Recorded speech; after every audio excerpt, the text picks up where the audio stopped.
नमस्कार, मैं हूं आशीष प्रमोद गोस्वामी। सीधे चलते हैं मेरठ, जहां सीएम योगी जनसभा को संबोधित कर रहे हैं। त्योहार शांतिपूर्ण ढंग से मनाए जा सके, प्रदेश के हर नागरिक को सुरक्षा की गारंटी हो, विकास में भेदभाव न हो, लेकिन तुष्टीकरण किसी का न हो, इस भाव के साथ कार्य करना। मैं आया लखनऊ में, पहली बार किसी पद को संभालने जा रहा था। अचानक जब जून का महीना बीता और कावड़ यात्रा की बात आई तो मैंने बैठक की। मैंने बैठक करके पूछा, मैंने कहा भी कावड़ यात्रा में क्या होता है? लोगों ने कहा बहुत भीड़ होती है और इसलिए प्रशासन ने, समाजवादी पार्टी, बहुजन समाजवादी पार्टी, लोक दल की सरकार जब थी, उन लोगों ने उस समय एक व्यवस्था बनाई थी कि ये कार्य किया जाना चाहिए कि कावड़ यात्रा में श्रद्धालु जाने न पाए, उन्हें हतोत्साहित करो, प्रताड़ित करो, अपमानित करो, लोग न जाने पाए। तो मैंने कहा इसके लिए क्या करते हैं? उन्होंने कहा कि इसके लिए हम लोगों ने कहा कि पहले तो लोग न जाएं, दूसरा हम लोगों ने कहा कि माइक और डीजे सब बंद करा दो, शंख घंटा घड़ियाल सब बंद करा दो। तो मैं उनकी बात सुन रहा था। मैंने कहा एक बात बताओ, ये भगवान शिव की यात्रा है या कोई शव यात्रा है? ये तो बताओ मुझे। अगर वो भगवान शिव की यात्रा है तो उसमें शंख भी बजेगा, डमरू भी बजेगा, घंटा भी बजेगा, घड़ियाल भी बजेगा, डीजे भी बजेगा, माइक भी बजेगा। और जाओ, ये आदेश मैं कर रहा हूं। और मैंने कहा हर कावड़ यात्रा के ऊपर हेलीकॉप्टर से पुष्प वर्षा भी करते जाइए। पता नहीं कहां पर कौन सी जगह भगवान शिव का अंश पड़ा हो, उसका पुण्य हमें भी प्राप्त हो जाएगा, इसलिए कोई प्रतिबंध नहीं होगा। भाइयों बहनों, आपने देखा होगा कितना शांतिपूर्ण ढंग से पर्व और त्योहार मनाया गया था। क्या ये सपा की सरकार में संभव था? क्या ये बसपा की सरकार में संभव था? क्या लोकदल कभी इस कार्य के लिए बोल सकता है? जब वे आपको अपना नहीं मानते तो आप लोग क्यों नहीं अपना मानते हैं? जब वे लोग आपके साथ संबंध नहीं रखना चाहते, मैं पूछना चाहता हूं, क्या इससे पहले आपने कभी देखा है इन लोगों को? आज तो भाइयों बहनों, एक अवसर आया है पूरे देश के सामने। पूरा भारत का नागरिक, हर नागरिक सम्मान के साथ सिर उठा करके चल सकता है देश में, दुनिया में। और नहीं तो किस प्रकार की नीतियां चलती थी? कांग्रेस की सरकार थी उस समय, चौधरी अजीत सिंह जी भी उस सरकार को समर्थन कर रहे थे। और तब डॉक्टर मनमोहन सिंह जी प्रधानमंत्री थे। उन्होंने क्या कहा था? उन्होंने कहा था देश के संसाधनों पर पहला अधिकार मुसलमानों का है। हमने कहा भी इस देश का हरिजन कहां जाएगा, गिरिजन कहां जाएगा, जाट कहां जाएगा, गुर्जर कहां जाएगा? हमारा इस देश का नागरिक बाकी कहां जाएगा? ब्राह्मण कहां जाएगा? क्षत्रिय कहां जाएगा? कहां इस देश का नागरिक जाएगा? कहां बौद्ध, कहां जैन, कहां और व्यक्ति जाएंगे? इस देश के संसाधन पर इस देश के हर नागरिक का अधिकार है। जो भारत माता को मां कहने में गौरव की अनुभूति करता हो, भारत के महापुरुषों का सम्मान कर सकता हो, उस हर नागरिक का जो भारत के अंदर पैदा हुआ है, उसका भारत के संसाधनों पर अधिकार है। लेकिन ये कांग्रेस के लोग जिस भाषा का प्रयोग तब करते थे, कल उनके घोषणा पत्र में पुनः वही बातें आ गई है। ये कांग्रेस देश को आतंकवाद, नक्सलवाद और उग्रवाद की चपेट में झोंकना चाहती है। और भारत के हर सचेत नागरिक का, पक्के देशभक्त नागरिक का दायित्व बनता है वह कांग्रेस की इस मंशा को कभी पूरा न होने दे, कभी पूरा न होने दे। सपा, बसपा, कांग्रेस, ये सब के सब, चाहे वह लोक दल हो, ये सब के सब एक ही थैले के चट्टे बट्टे हैं। इनसे कभी देश और समाज की सुरक्षा नहीं हो सकती है। भाइयों बहनों, ये लोग जिस दमदारी के साथ हम कह रहे हैं कि हमें कावड़ यात्रा निकालने में, हमें होली, दीपावली, दशहरा या कोई भी पर्व, कोई भी आयोजन हो, किसी भी मत, पंथ, मजहब का हो, हम प्रत्येक को सुरक्षा की गारंटी देते हैं। इसलिए क्योंकि भारत के अंदर हमें हर व्यक्ति को धार्मिक स्वतंत्रता का अधिकार जो दिया गया है, हम उसके इस अधिकार को कभी समाप्त नहीं करेंगे, बल्कि उसको मौका देंगे कि आप शांतिपूर्ण ढंग से अपने आयोजनों को संपन्न करो। क्या कांग्रेस कर पाएगी? कांग्रेस रोकेगी? सपा बसपा के लोग रोकेंगे? इनके समय में तो दंगे होते थे। कोई दूसरा दिन ऐसा नहीं था जब दंगा न हो। तो मुजफ्फरनगर का दंगा 6 महीने तक चला था। सैकड़ों निर्दोष लोग मारे गए थे, कई हजार लोग बेघर हुए थे। तब तो किसी को जाति नजर नहीं आ रही थी। तब तो जब अत्याचार हो रहा था, तब तो चौधरी अजीत सिंह और उनका परिवार विदेशों में मटन गश्ती कर रहा था। तब तो उन्हें मुजफ्फरनगर और बागपत याद नहीं आ रहा था। आज वो किस मुंह से वोट मांगने के लिए आ रहे हैं? और अच्छा किया, बागपत की जनता का मैं अभिनंदन करूंगा कि आपने पिछले चुनाव में चौधरी अजीत सिंह को इसी बागपत सीट पर तीसरे नंबर पर पहुंचाया था। इस बार उधर पीएम मोदी विजय संकल्प रैली को संबोधित कर रहे हैं, सीधे लिए चलते हैं।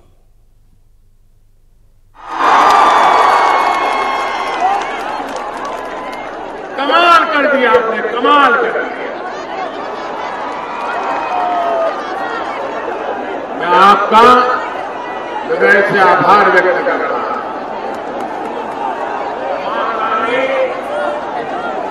और हमारी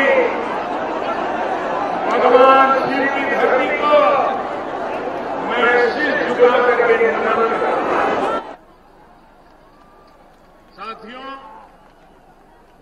आप सभी एक ऐसी परंपरा के वाहक हैं जिनका राष्ट्र के लिए सर्वस्व त्याग करना, इसका एक समृद्ध इतिहास रहा है।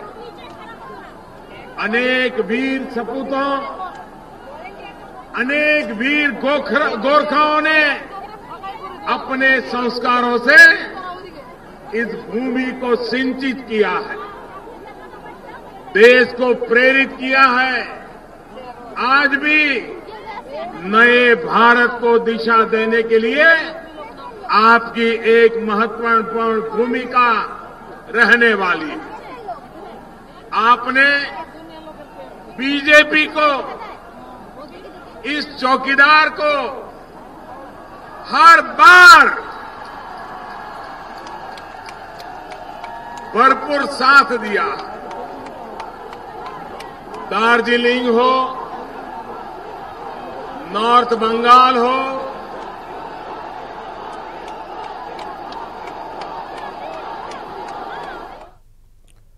उधर बड़ी खबर दिल्ली से आ रही है, जहां अमर सिंह की तबीयत बिगड़ गई है, जिन्हें साकेत स्थित मैक्स अस्पताल में भर्ती कराया गया है, जहां उनका इलाज चल रहा है। डॉक्टरों का कहना है कि पोटेशियम लेवल बढ़ने से उन्हें आईसीयू में भर्ती किया गया है। मैक्स अस्पताल के 2nd फ्लोर पर बने आईसीयू में अमर सिंह एडमिट हैं। अमर सिंह से सिर्फ परिवार के लोग ही मुलाकात कर सकते हैं। अभी 3 से 4 दिन वह मैक्स अस्पताल में भर्ती रहेंगे। सांसद अमर सिंह की तबीयत बिगड़ गई है और उन्हें मैक्स अस्पताल में एडमिट कराया गया है।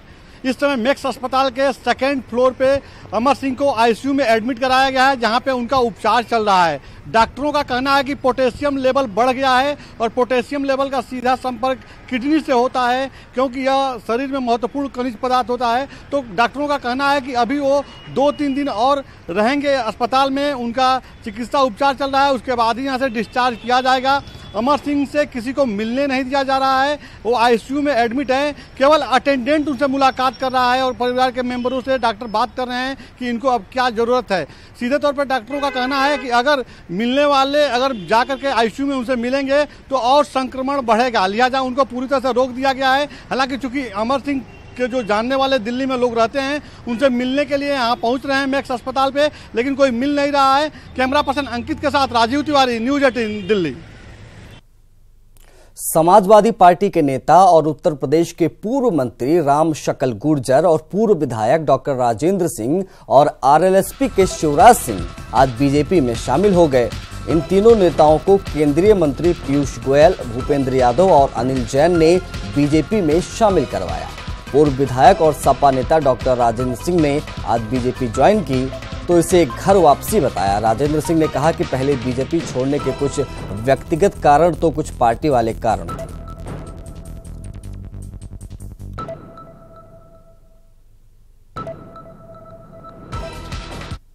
जो समाजवादी पार्टी हो या बसपा हो या कोई पार्टी, ये कहीं न कहीं समाज को बांटने का काम करती हैं, कहीं जातियों बांटने का काम करती हैं। ये गुणा भाग करती हैं कि ये जाति हमारी है, ये जाति हमारी नहीं है, ये जाति के लोग हमें दे देंगे, ये नहीं देंगे। इस तरीके से समीकरण पूरे देश प्रदेश में बनाने का काम करती हैं।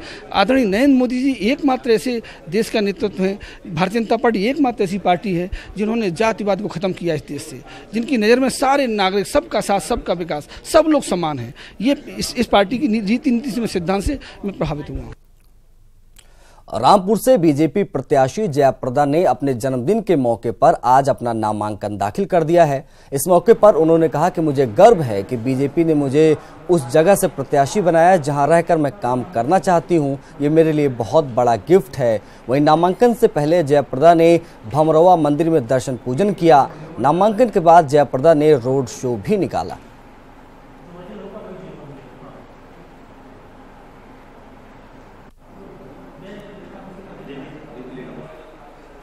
तो जयाप्रदा ने अपना नामांकन दाखिल किया। उनके साथ आज केंद्रीय मंत्री मुख्तार अब्बास नकवी भी मौजूद थे। आपको बता दें कि ये 2 बार इससे पहले रामपुर से ही सांसद रह चुकी हैं जयाप्रदा। आंध्र प्रदेश में भी सक्रिय रही, टीडीपी से जुड़ी रही लंबे अरसे तक। उसके बाद अब वापस रामपुर का रुख किया। 2014 में बागपत से चुनाव लड़ी, वहां से हारी।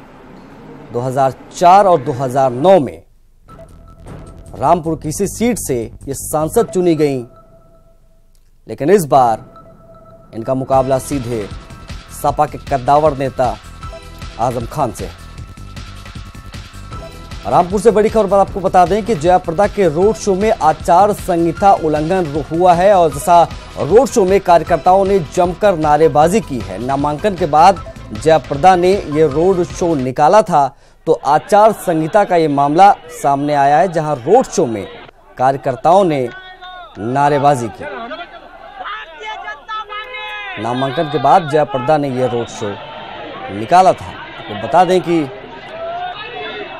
बहुत ही कम समय बचे हैं मतदान के लिए। 23 अप्रैल को रामपुर में मतदान होना है और आचार संहिता का ये मामला सामने आया।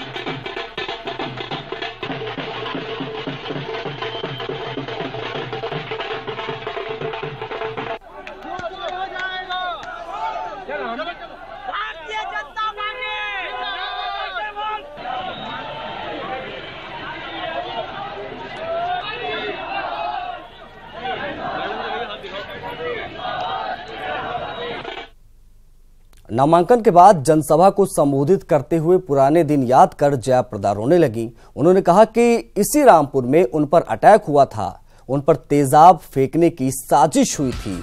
जयाप्रदा ने कहा कि बीजेपी में आने के बाद पहली बार उन्हें ताकत का एहसास हो रहा है। उन्होंने जनता से कहा कि वो उनकी सेवा करना चाहती है।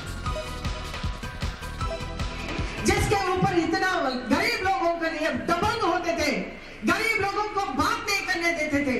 कोई अच्छा काम करना हो, उनके खिलाफ अगर काम किया हो, उनको जेल में भरवा देते थे। ये बात सही है कि नहीं, ये बताइए।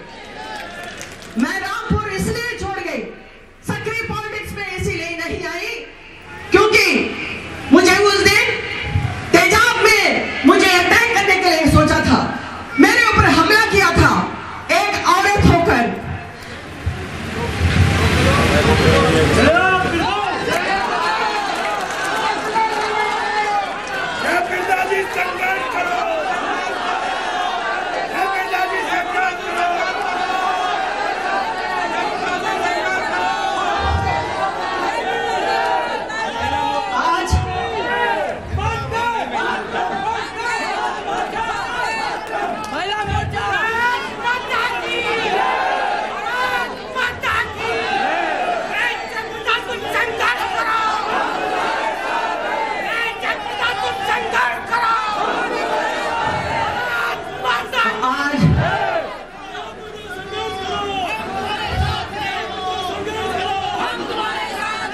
आज मैं बहुत खुश हूँ।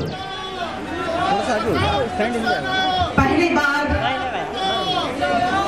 मुझे वो ताकत मेरे साथ है कि पूरी भाजपा मेरे साथ है।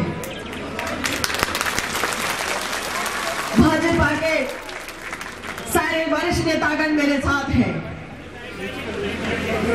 मैं पहले जैसा मैं रोना नहीं चाहती हूँ, मैं हंसना चाहती हूँ। मुझे जीने का हक है, जीऊंगी मैं, और जीकर मैं आपके लिए सेवा करूंगी। खबर बदायूं से है, जहां सपा प्रत्याशी धर्मेंद्र यादव ने आज अपना नामांकन भर दिया। बदायूं कलेक्ट्रेट पहुंचकर सपा से लोकसभा के प्रत्याशी धर्मेंद्र यादव ने आज अपना नामांकन का पर्चा भरा। धर्मेंद्र के नामांकन में प्रोफेसर राम गोपाल यादव भी साथ में मौजूद थे और नामांकन के बाद सपा प्रत्याशी धर्मेंद्र यादव ने अपनी रणनीति के साथ जीत का दावा भी किया।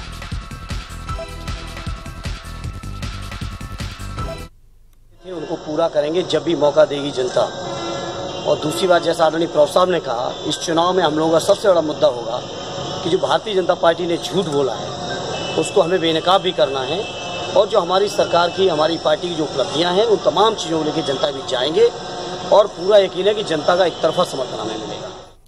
और बात एक बड़ी खबर की करते हैं। कांग्रेस को बड़ा झटका लग सकता है। अमेठी में कांग्रेस को ये बड़ा झटका लग सकता है।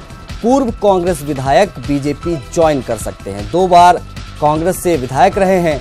अमेठी में कांग्रेस का बड़ा मुस्लिम चेहरा है पूर्व एमएलए, जो कि आज बीजेपी ज्वाइन कर सकते हैं। रंजना हमारे संवाददाता फोन लाइन पर जुड़ गए। अमेठी में मुश्किलें कम होने का नाम नहीं ले रही है कांग्रेस के लिए। रंजना।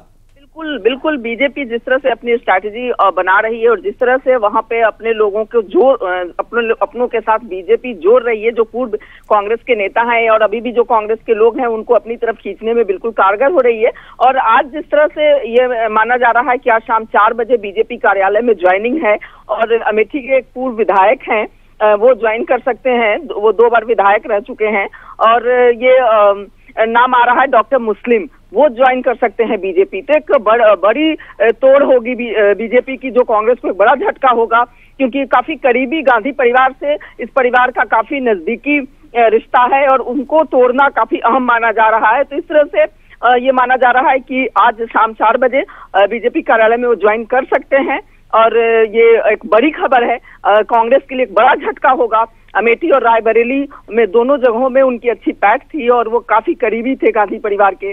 तो इस तरह से अगर वो आज 4 बजे शाम में ज्वाइनिंग का कार्यक्रम रखा गया है और वो इसमें आ रहे हैं, ज्वाइन कर रहे हैं बीजेपी, तो एक बड़ा झटका होगा। ये तय माना जा रहा है लगभग कि वो ज्वाइन कर सकते हैं आज। जी, तमाम जानकारियों के लिए आपका बहुत बहुत शुक्रिया रंजना जी। बीजेपी के राष्ट्रीय अध्यक्ष अमित शाह ने उत्तरकाशी में विजय संकल्प रैली की टिहरी से पार्टी प्रत्याशी माला राज लक्ष्मी शाह के लिए प्रचार करते हुए कहा कि पीएम मोदी के नेतृत्व में देश विकास की ओर चल रहा है। अमित शाह ने कहा कि ऑल वेदर रोड उत्तराखंड की भाग्य रेखा बनने वाली है। विचारधारा का प्रभाव हो रहा है। मित्रों, उत्तराखंड का विकास 2 दूनी 4 रात 2 दूनी रात चौगुनी बढ़ रहा है। अभी मैं आया, बड़ी कटाई हो रही थी पहाड़ की। मैंने त्रिवेंद्र जी को पूछा, त्रिवेंद्र जी क्या हो रहा है? उन्होंने क्या, अध्यक्ष जी ये 900 किलोमीटर का 4 वे ऑल वेदर रोड जो बन रहा है, इसका काम चल रहा है। मित्रों, 12,000 करोड़ की लागत से चारों धाम को जोड़ने वाला ऑल वेदर रोड उत्तराखंड की भाग्य रेखा बनने वाला है। भाग्य रेखा देश भर के यात्री जब उत्तराखंड आते थे चिंतित रहते थे कि हमारे परिजन वहां गए हैं, कहीं भूस्खलन होगा, कहीं हिमप्रपात होगा, कहीं बाढ़ आ जाएगी, उनकी सुरक्षा का क्या होगा। मोदी जी ने 2014 में कहा था कि उत्तराखंड की त्रासदी हमने देखी है।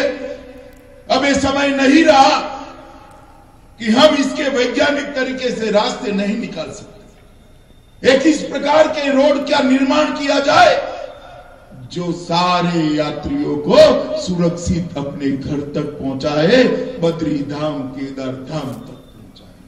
मित्रों, एक ऑल वेदर रोड उत्तराखंड की भाग्य रेखा बनने वाला है। यहां के टूरिज्म को आगे बढ़ाने वाला है। यहां की लोगों की रोजगारी का एक बहुत बड़ा जरिया बनने वाला है। ये केवल ईंट पत्थर सीमेंट का रोड नहीं है, इसके साथ भक्तों की भावना भी जुड़ी हुई है और बाबा केदारनाथ और बद्री विशाल के आशीर्वाद भी जुड़ने वाले हैं। उधर अरुणाचल प्रदेश के पासीघाट में जनसभा को संबोधित करते हुए पीएम नरेंद्र मोदी ने कांग्रेस के घोषणा पत्र को ढकोसला पत्र करार किया। पीएम ने कहा कि एक तरफ मजबूत इरादों वाली सरकार है तो दूसरी तरफ सिर्फ और सिर्फ झूठे वादों वाले नामदार हैं। पीएम मोदी ने कांग्रेस पर व्यंग करते हुए कहा कि इन्हीं की तरह इनका घोषणा पत्र भी भ्रष्ट, बेईमान और ढकोसलों से भरा होता है। एक तरफ इरादों वाली सरकार है तो दूसरी तरफ सिर्फ और सिर्फ झूठे वादों वाले नामदार है।